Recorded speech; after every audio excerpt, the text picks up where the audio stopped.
Welcome back, y'all. So, welcome back to the Bookish Podcast. I'm Shy, and this is C. Hi. She's currently reading while we're recording this, so. No, I'm just scrolling on my phone. Oh, I thought you were still engrossed in your book. No, because I prefer whenever I can fully lock in on books. I understand that. So, just a little reminder, if this is the first episode of ours that you are seeing, we are the Bookish Podcast. We're both full-time students, and so that is why C is joining me over Google Meet today, because we're trying to binge record some episodes. Full transparency. We do not edit our videos, so you're getting the raw, unedited version of our opinions, how we are at the moment, and there will be some background noise and such things as that. So, yeah. So today we are doing an episode on Shatter Me. So, You've got some opinions about this one. Yeah, possibly some unpopular opinions at that. Yeah. Because I don't know about you, C, but I was scrolling on Instagram after you told me about Shatter Me, because C read it before I did. And so... I started reading it. Yeah. And so... I was scrolling on Instagram, and, like, people love Shatter Me. I think it's the best book ever. Yeah. And so our opinion may come across as unpopular for that reason. So, you want to kick it off? I personally like The Cruel Prince and Fourth Wing better, and I feel like those ones aren't as popular as Shatter Me. They're not. I mean, Fourth Wing has gotten some ground. Like, it's got to where... It's pretty popular. Yeah, it's got to where it's pretty popular, especially with, like, Onyx Storm coming out and everything.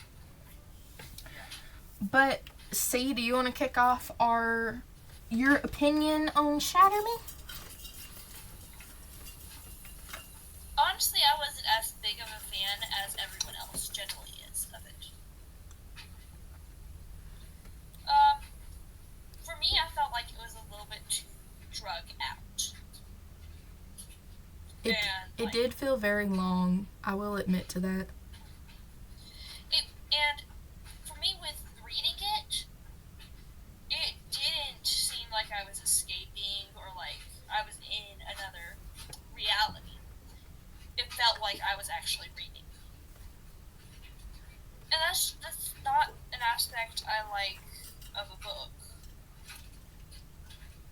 I like whenever I feel like I'm in another reality and I've escaped. And I'm sure that you would agree with me there. Oh, yeah. I did feel like it was drug out. I read it on my Kindle. It was like the first or second big book that I had read on my Kindle. And it just felt so drug out. And I don't like that. I mean, I know C has read them, and I've read them, read the like 900-page books. And like Fourth Wing, I'm reading it right now, and it's huge, but it doesn't even feel like I'm reading. I'll breeze through 50 pages, and it's felt like I've been reading for 30 minutes. Exactly. And one thing that got me was everybody's love of Warren. Or Warner. How do you say his name? Warner? Warner. Okay. I'm not good Aaron with... Warner. I'm not good with names. Y'all are going to learn this very quickly. I got me a whole notebook with Fourth Wing names. But, I mean, Warner he was not all that. No.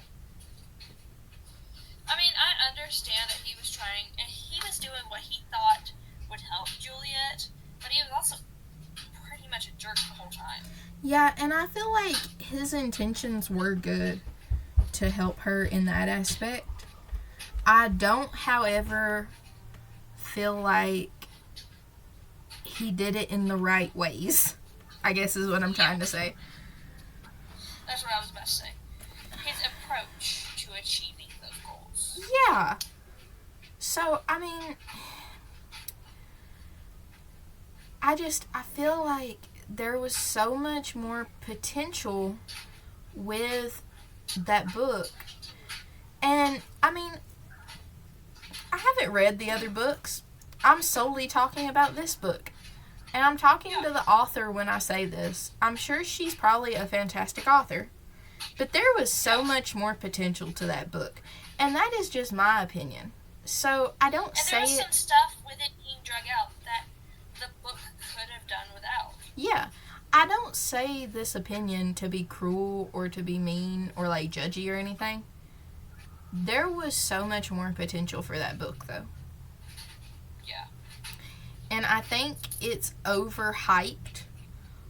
One, there is so many dang books in that series. Yes. How many books are in that? See, can you Google that real quick? Because I'm kind of interested. Yeah. Because, like, I've read Throne of Glass. And I thought there was a bunch of books in Throne of Glass. But Shatter Me had it beat, I'm pretty sure. There's like 7. No, there's 9 right now. And another one coming out, I think. There's 9 books in Shatter Me? At least. Okay. Book count. There are 9 books. And there's another one coming out this year, I think. Oh, okay. So there's going to be 10 books in this series. And I'm all for series. But... Also, there's 3 add-ons. What? Yeah. See, that's There's like 3 related. That's just too much for me. I'm all for series. I'm a big series girl.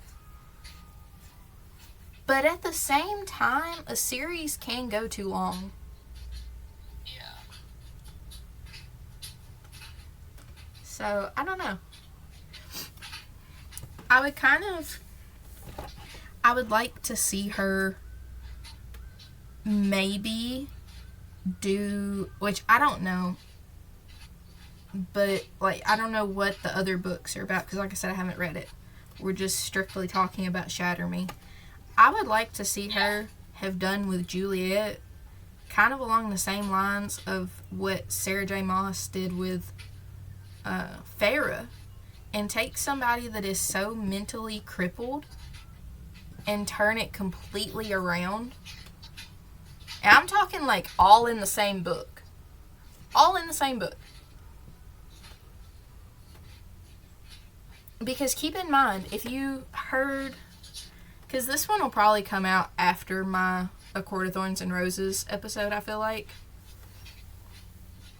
So, if you've listened to my Court of Thorns and Roses episode, you'll know what I talk about when I say I wish Juliet would have made the same transformation as Farrah did.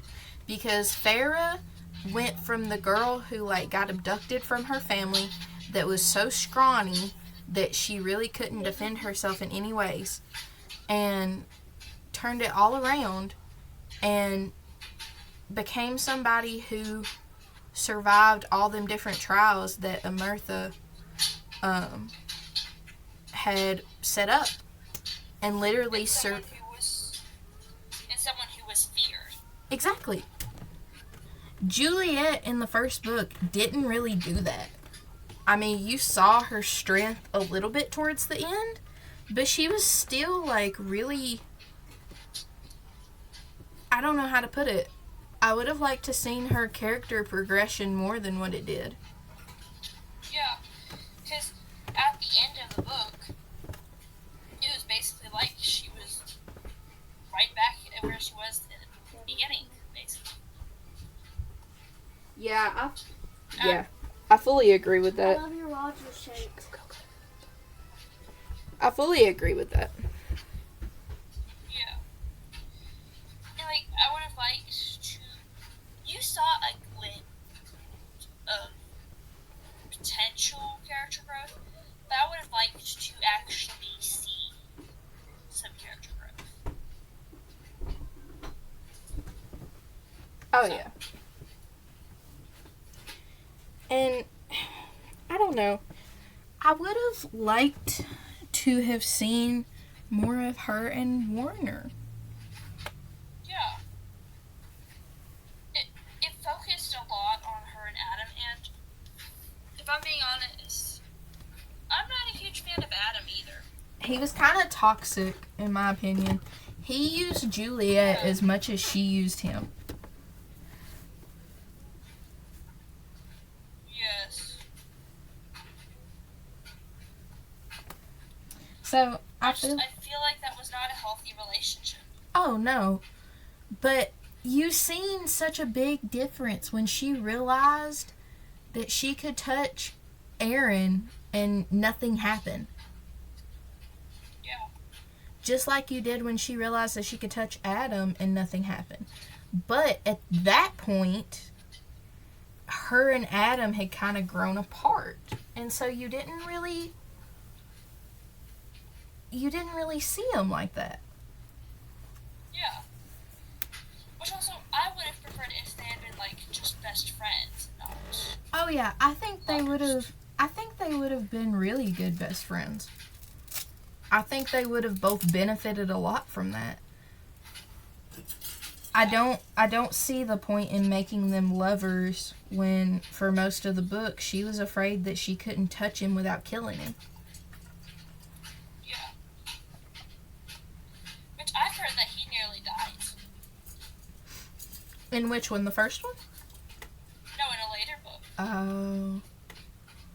He nearly dies from her touch because, like, she, like, loses control or whatever.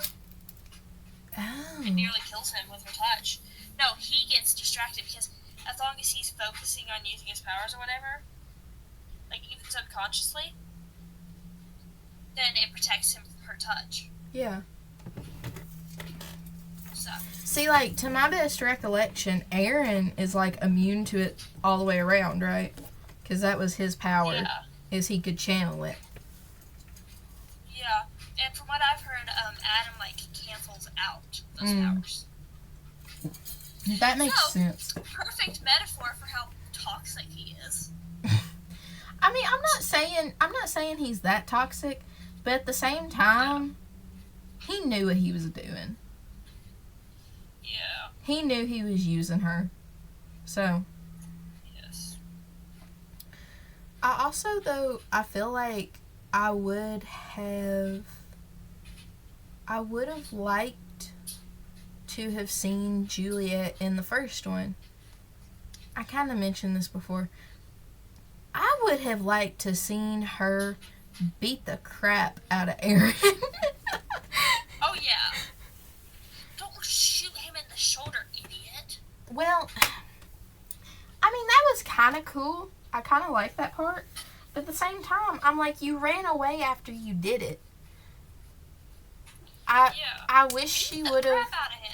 Yeah, I wish she would have, like, had some backbone and stayed and not been so scared. Yeah. Because then she would have started to morph into kind of what we were talking about wanting her to be a fierce main character in the first book. Yeah. That kind of would have been the first step. And like we said, our opinions are probably unpopular, but it'll be alright. They're also our opinions. I feel like, though, and I don't mean this to, like, hurt people's feelings, but I feel like in the book community, there's so much stigma around not saying you don't like a book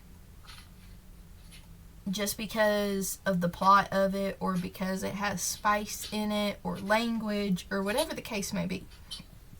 Yeah. Because people are so quick to, like, jump at you because of your opinion on a book. Yeah. So, I mean, this is our honest opinion. So, you can We're a little bit underwhelmed with it. Yeah, this will probably be one of our shortest episodes. I'm going to be completely honest. Yeah. Also, I felt like maybe the author was trying to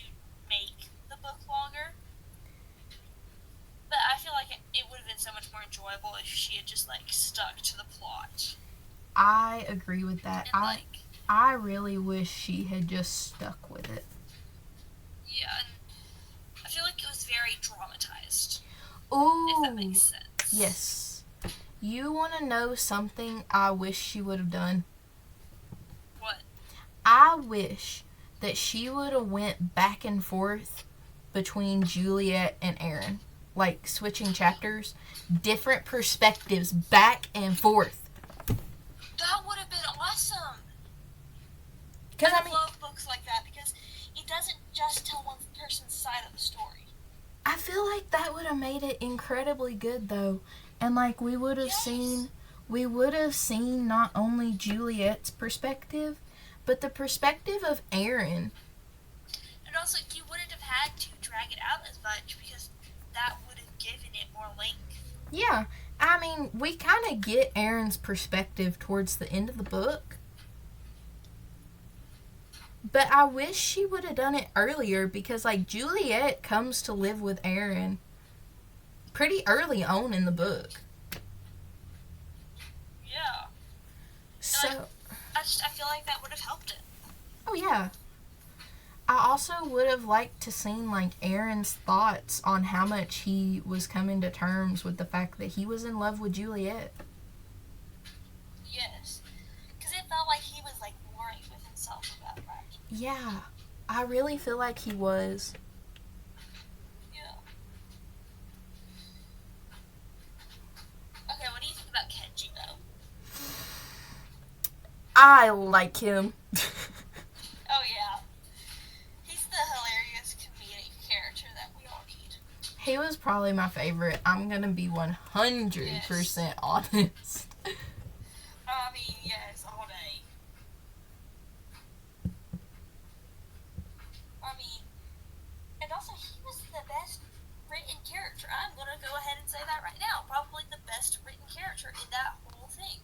Oh, yeah. Without a doubt. Yeah. So. And that's something that kind of ticked me off, too. The side character was the most well written. Yeah, and the most interesting. Yeah. I don't know. I don't know. I kind of hate that it took me a week to read that book. It took me like a month to read that book. Oh, really? Yeah. I was laid up, though, so I don't know. I feel like there was so much more potential with that book. So much more. Yes. It could have been so much better. It really could have. So, do you have anything else to add, or are we gonna make this our shortest episode of probably the whole existence of our thing so far? Wait, how long has it been? We are at 19 minutes and 6 seconds. And for those of y'all who have watched our episodes before, our episodes run between 30 minutes and an hour. Yep. And it's... But also, this one we have less opinions on. Well, we have more opinions on it, but, like, it's not as much to dissect. Yeah. And I mean, most of our opinions all come back to the same conclusion, that it could have been better well written. Yes. So, and that it is, in my opinion personally, overhyped. Yes. I do not see the hype for this book at all. And also, another thing I remember you were saying is that it's basically your typical dystopian book. Exactly. There's nothing different about it. There's nothing that sets it apart. I mean, you look at it, and then you look at Hunger Games, and you tell me that the author did not take a huge note from the lady who wrote Hunger Games. Yeah. And, like, another thing, when you want to think about it, most of your dystopian books, yeah, they're similar. But, like, they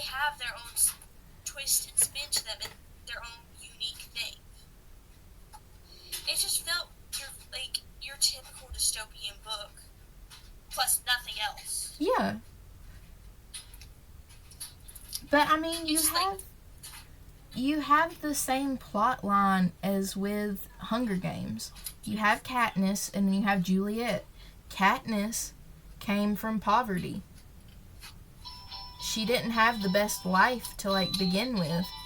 And then she joins the Hunger Games, and all of a sudden, her, life is starting to, like, slowly change, but she doesn't realize it's getting harder. What happens to Juliet? She's in the mental hospital. Yeah. She comes from nothing. Aaron rescues her. And then, boom. Her life gets better in a sense, but it gets harder because she's learning this whole new thing. Yeah. Katniss's life gets better because they overthrow the government. Yeah. And from what I've heard, Juliet and Warner basically do that same thing. Pretty much, yeah. I mean, in Juliet and Aaron's world, they were a little more further along. I think if Hunger Games would have continued to go, they would have become what Aaron and his, like, whole family had done, which was essentially clear out the world and start it new. Yeah. So, which, I mean, in Hunger Games, I guess was essentially what had already happened. I really don't know if that's just how the world had always been with how Hunger Games was, or if it, like, happened. I really don't know. So. Yeah. And also, I would have liked a little bit more background on what happened exactly. Oh, yeah. Because, I mean, we got a little bit, but we didn't get much after that. Okay. Yeah. Yeah. I really feel like if we had gotten more background on what happened with that world, it would have made it better. Oh, yeah. 100%. But, I mean, I feel like to this point, I personally have kind of said my whole opinions, and they all come back to the same point. See, if you've got anything to add to it, you can go ahead and add it. No, I think we both basically have the same opinions on this book. And, like, whenever you're telling me your opinions, I, like, go into thought about it and, like, yeah, she's exactly right. Because sometimes it takes people noting those opinions of theirs for you to, like, take a step back and think about it. Yeah, I know you were kind of 50-50. I mean, I do the same thing when you bring stuff up about books. I know you were kind of 50-50 on the book, and then I started, like, giving my opinion on it, and you were like, wait. Yeah. It's like when you take a step back and, like, think about what this person's saying, it actually helps you dissect it better. Oh, yeah. Like, fully understand it. Yeah, I've done that so much with us, with books and everything. And just, Yeah. like, in everyday life, because y'all don't know this because of privacy reasons, but we do a lot of stuff together. Yes. And so, like... We see each other about every other week right now. Oh, yeah. And we've wrote stuff together before. I mean, I kind of brought this up, I think probably in the first podcast. I sit in my alcove where all, like, my speech stuff is and everything. And so we go over, like, speeches and stuff, and we criticize each other on speeches. So... And we, like, practice for different competitions and things we do together. Yeah. But, I mean, this is nothing new for us. We play off of each other's opinions and feedback and everything a lot. And I think more people could benefit from doing that. Yeah. Which also, we're two people who've been taught to, like, be open Oh, with yeah. other people's opinions. It's quite literally our job. Yeah. But yeah, I think that's it for this episode. Well, we will catch y'all on the next book. Bye. Bye, y'all.